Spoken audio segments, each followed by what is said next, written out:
let's get to football questions, and we're going to start with some rapid fire from Tahmid Kalam because he has thrown at us a bunch of right wing / striker options and wants to get our thoughts on them. And there's a few names here, so I thought we could tackle this kind of one at a time, rapid fire. And Tahmid has listed these ones in order of his least preferable to his most. And we're going to go through these names and we're going to give our opinions on them. So, again, right wing / striker options. Number 1, Hakeem Ziak, mainly as a third option to Fede Valverde and Rodrigo. I wouldn't sign a single player for that kind of role. So it would be a no for me. I don't think it would be cheap either to sign Ziak away from Chelsea. Not saying that it will cost $1 million or anything like that, but in short, I wouldn't sign anyone to be behind both Rodrigo and Valverde for that role. So it's a fairly clear no to me. You just eliminated the entire list basically by saying that. No, not really. Okay. Well, to be clear, there's only one name on this list I actually say yes to. But I agree with you. With Ziak, he's also 29. Not interested in the late kind of 29, 30-year-olds who haven't been great for their club. But I think Ziak is a good player and will be a good player somewhere, I think. I just don't know if I trust him in that role to be someone I could rely on. Also, his best position is not the right wing necessarily. I think he's best going down the middle. And also, again, he's in that mold of I guess it clarifies here as a bench option, so I don't hate it, but I say no to it still. Yeah.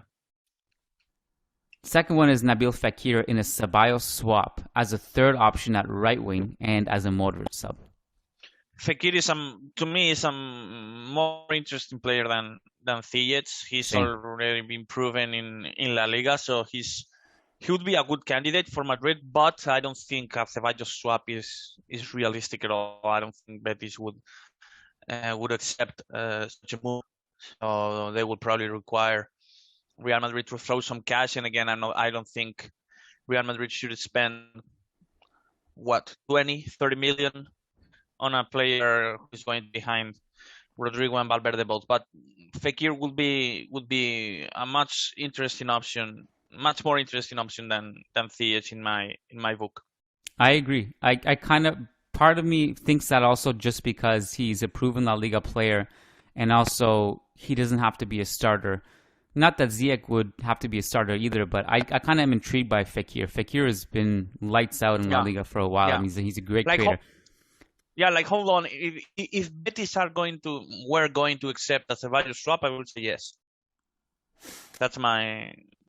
I don't think it's realistic, but if they were, for the sake of the argument of what Tahmid is saying here, I would say yes to this swap. So, no, he's not going to be the Modric sub. Let's get that clear. He would be an option on the bench on the right wing. I wanted to throw something out there at you and also just make my feelings public on this. I feel like if we're not going to get a star right winger who is really, really good, and to me, again, the only guy who fits that bill is Gnabry. So if we're not going to get him, and it doesn't look like we are, and it doesn't look like we're going to sign anyone, I would rather just give it to Rodrigo on the right wing, and might be an unpopular opinion, but just because I've watched a lot of him and I'm really impressed with him, I promote Sergio Arribas to come off the bench. Mm-hmm.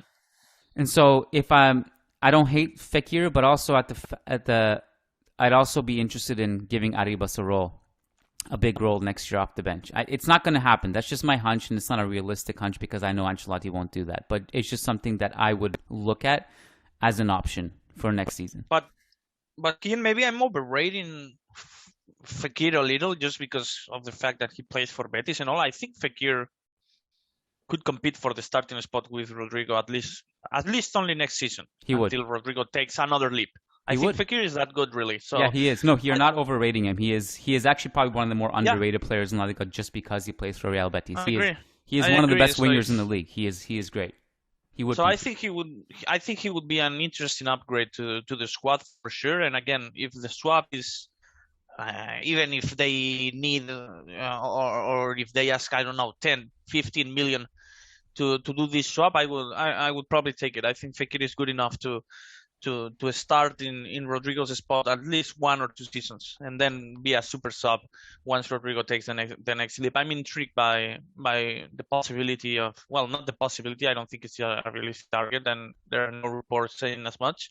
But I would be interested in Fekir also. I think he will be a very quality sign for Madrid. The third name is Dybala. Tamid says he's not bad, has played some false nine. He could be useful here if he could be useful there in that position if Benzema is out. I'm not a fan. I've never been a fan of Dybala.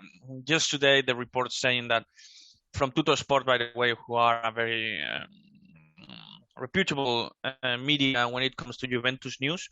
So maybe they have some connections there with Dybala, and also they say that Real Madrid are ready to offer him a contract if Asensio is going to leave up this summer. And I'm not a fan of Dybala at all. I don't think he's a big upgrade over Asensio, to be honest. Not only over Rodrigo, but also over Asensio at this point of his career. Realize that Dybala was a much better player 5 or 6 years ago, better than Asensio and better than he is right now. But at this point in his career, I'm not. I just don't think he would be a very interesting signing for Madrid. To be quite honest, I would probably rank Fekir like thousands of miles ahead of Dybala. Wow, thousands of miles. Thousands. Yeah. I think yeah.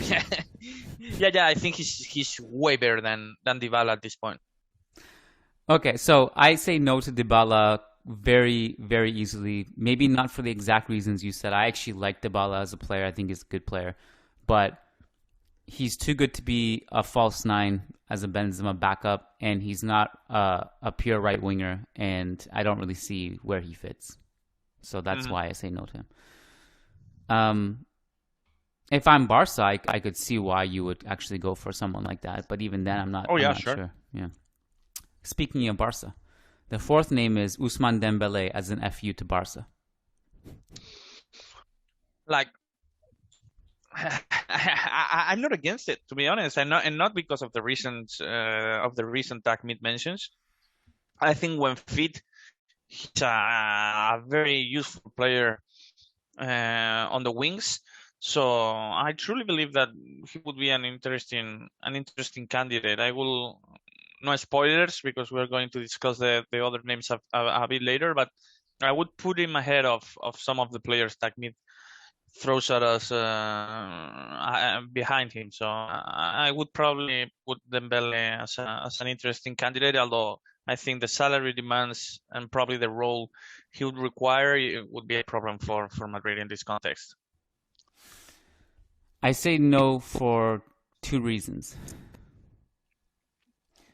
One is that his agent is an idiot and wants a 45 million signing bonus. And the second reason is that I think he would mess with the unity of the team. Yeah.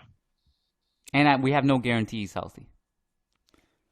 That's number 3. Yeah, sure. But as a right winger, he works. But I just... Oh, yeah, sure. There's something about him I just want to stay away from. That's what it is with me. Ideally, he re-signs for Barca and then just doesn't play and then causes headaches for them for 5 years or whatever it is. Yeah. The fifth option is Viktor Osimen. And I'm not sure if that's how you say his name exactly. But Tahmid says he's incredible, awkward at right wing, but ideal when Benzema is out. He's a pure striker, right? I think. He is. He's not going to be a right winger. Yeah, so I would say no just because of that. I don't think Real Madrid need a quality striker right now. If he's not able to play as a winger. So, to be fair, I would put, again, both Fekir and Dembele would be ahead of him in this list. He's a good goal scorer, decent player, not going to play right wing. He'll play once a year probably, because I don't. I'm already pretty scarred from Jovic being better than Osimen is now when he was at Frankfurt. Absolutely. And never playing. And also, I think we're going to look at the false nine as an option a lot as the Benzema's backup. And it's going to be through Hazard, Rodrigo. And I'll just keep speaking into existence, Arribas. No Brahim, huh? Oh, Brahim, I think needs to have another year. Yeah, one more season. He could use one more season after. He's been poor. He's poor. Yeah. I realize. I know. So, where are we at? Number 6 is Neymar. The time may be right, Tahmid says. No. Get out of here, man. Not interested at all. Like, at all. He's way in his decline. Yeah. He, at the same time, he demands salary, he demands attention, he demands role. You would be paying Mbappe's salary with the transfer fee. Forget about it. Just my least favorite option in the entire world of football right now. You mean you don't like the idea of doing PSG a favor and taking on a player who's past his peak and is going to cause us problems? And who's not even a right winger. Exactly my feelings. Okay, Bernardo Silva is the 7th option. Tahmid says, I would love this so much, and he's the one Barca signing I'm afraid of them making. Well, he not because of the right wing spot, but because of finally having a quality or a reliable replacement for an ideal signing. I just don't think it's very realistic to see Manchester City letting him go at this point. Either for Barcelona or for Madrid, I don't care. If he's available, I would probably go after him for sure. If he ends up at Barca, my blood might boil. Yeah.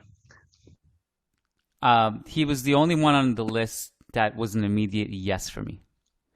Yeah, sure. He's an immediate yes. It makes so much sense as a player. Yeah. My only concern is the fact that he's not going to be available, I don't think. Yeah. And if he is and he ends up at Barca, then God help us all. I'd be pretty upset if that happened. But I don't know. Like, did you see Tebas's quotes today? He's just all over the place. But today he said, "No, what did he say?"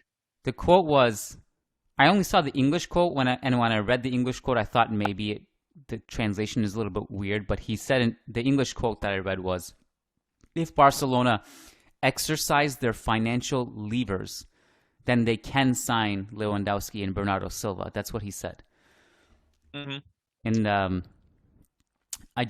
it's just so weird that Tebas is just every day is just talking about Barca's finances publicly and naming players. It's kind of weird. You would never see that in the NBA. But like, anyways, if on the 1% chance that Barca starts exercising financial levers, whatever the hell that means, and getting Bernardo Silva, when we could have possibly had him, just because if Barca get him, it just means he was attainable, and that would bother me a little bit. Yep. The last name on this list is Hyung Song. Tahmid says he's right-footed, but so many of his goals are struck with the left foot. He's amazing, although very short term, he's the closest to the Mbappe production we would have gotten. I like the player, not a fan of the feet and the ultimate cost of the potential transfer here. So it's a no just because of, if he was a free agent, for sure, maybe, even though right wing would not be the best spot for him, I think he would be good enough to potentially adapt to that position. But ultimately, the transfer fee and even his future salary is turn this into a no for me. I agree with that, and but I think he would have made a lot of sense in 2018 when we sold Ronaldo. I actually think he would have been a good left-wing option, but I think that ship has sailed. He wasn't that good back then, though. His numbers were good, but that literally the year after he was amazing. I could be getting the timeline wrong a little bit, but basically, when we saw the team's struggles in scoring goals and creating stuff from the left side after Ronaldo left, and then seeing what Son was doing in that exact same position at Tottenham, he was incredible. Yeah. That's when we were like, man, maybe we should have looked at that as an option. All right, moving on from rapid fire, our patron Al says, "Hey everyone, thanks again for all the great content and work you all have put in the community of managing Madrid." Thanks, Al. Appreciate that. My question is, who should be Real Madrid's main free kick taker in the team for direct shots on goal? The pros and cons for each possible player. I'm not really sure how to go about it. What's up, Madridistas on YouTube? This is Kiyan Sobani. What you just listened to was about 10% of the entirety of the podcast. It's from the mailbag, which goes up every single Thursday over on patreon.com/managingmadrid. It's hosted by myself and Lucas Navarrete. We are the two chief editors of Managing Madrid. And every Thursday, we go through a mailbag where we answer a bunch of questions from Madridistas, and they're always a lot of fun. So in the full episode of this one, we get into lineups for next season, the starting 11, the starting backline, the starting midfield, how many minutes each midfielder will get, and a ton more. They're always a lot of fun. We touch on Real Madrid's history, tactics, formations, transfers, you name it. Everything. So if you want access to that every Thursday, that's exclusively over on patreon.com/managingmadrid. We'll see you on the inside, and thanks for the support.